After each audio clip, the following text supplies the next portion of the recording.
Hello everyone, তোমরা সবাই কেমন আছো? আশা করি ভালো আছো। আমিও ভালো আছি। তো দেখতে দেখো ছোট্ট একটি ব্লগ, আশা করি তোমাদের ভালো লাগবে। তো দেখো সকালবেলা উঠে গেছি, উঠে সকালে কাজকর্ম সব কমপ্লিট হয়ে গেছে। হয়ে যাওয়ার পরে তো এখন আমি রান্নাঘরে চলে এসেছি চা করবো বলে। তো এইদিকে দেখো আমার চাও প্লেটে নেওয়া হয়ে গেছে।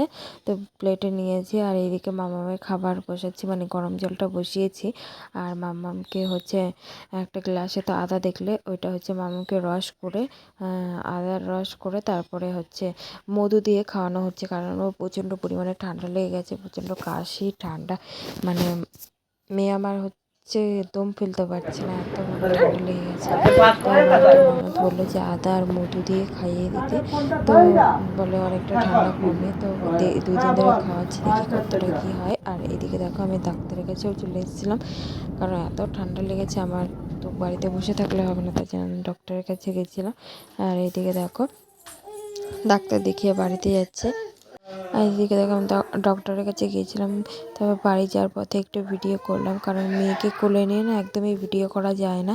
তো এক হাতে ব্যাগ রয়েছে, মেয়ে রয়েছে, তো কেমন করে ভিডিও করবো, তাই একটুখানি করে নিলাম। আর এদিকে দেখো আমাদের বাড়ি কিন্তু খিচুড়ি খাবে এখন। মানে ডাক্তারের দেখো এই চেম্বার হচ্ছে আমাদের বাড়ি থেকে 5 চটপটি মিনিট। তো সকালে গেছে। বাড়ি করে শাড়ি পরে গেছিলাম।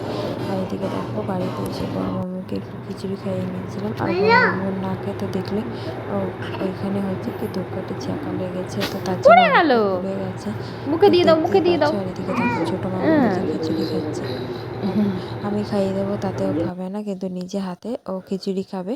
তো তার জন্য দেখো নিজেকেই দিয়েছি, নিজেই তুলে খাচ্ছে। আর এদিকে দেখো আমার তারপরে স্নান দান করে চলে এসেছিলাম, 12টা বাজে প্রায়। স্নান করতে আজকে দেরি হয়ে গেছে, একটু লেট হয়ে গেছিলো। আর এদিকে স্নান টান করে আমি চলে এসেছি। এসে তো তোমাদের বলছিলাম কিছু একটা, তো মানে ফোনে না ভয়েসটা ঠিক মতো ওঠেনি, তার জন্য আমাকে ভয়েসটা এখানে কেটে দিতে হয়েছে। কেটে দিয়ে তারপরে দিয়ে আবার পরে ভয়েস দিয়ে তো তোমাদের সাথে কথা বলতে হচ্ছে। তো এদিকে দেখো আমি স্নান টান করে চলে আসার পরে তারপর রান্না করব, তার জন্য কুমড়ো আলু আর ডিম এগুলো নিয়ে নিয়েছিলাম। তো এগুলোই আজকে রান্না হবে। তো মা বললো আমি বাইরে ভাতটা করে দিচ্ছি, তুমি হচ্ছে ঘরে তরকারি করো। তো আমি বললাম ঠিক আছে। তো আমি সবজি কাটা হয়ে গেছিলো, তো মার একটু রান্নাঘরে কাজ ছিল, তো সেটা করে মা বাইরে ভাত বসাতে যাবে, তারপর আমি তরকারিটা করব। তো এদিকে দেখো আমি ঘরে বসেছিলাম, বসে কিছু বলছিলাম, কিন্তু তোমাদের তো আগেই বললাম ভয়েসটা ঠিক শোনা যাচ্ছিলো না, তোমাদের দিলেও তোমরা শুনতে পেতে না। তো তার জন্য দিয়ে দেখো এদিকে আমি হচ্ছে তরমুজ কেটেছিলাম দুপুরবেলা। তো সেই তরমুজই খাচ্ছিল। ভিডিওটি ভালো লাগলে অবশ্যই লাইক করো।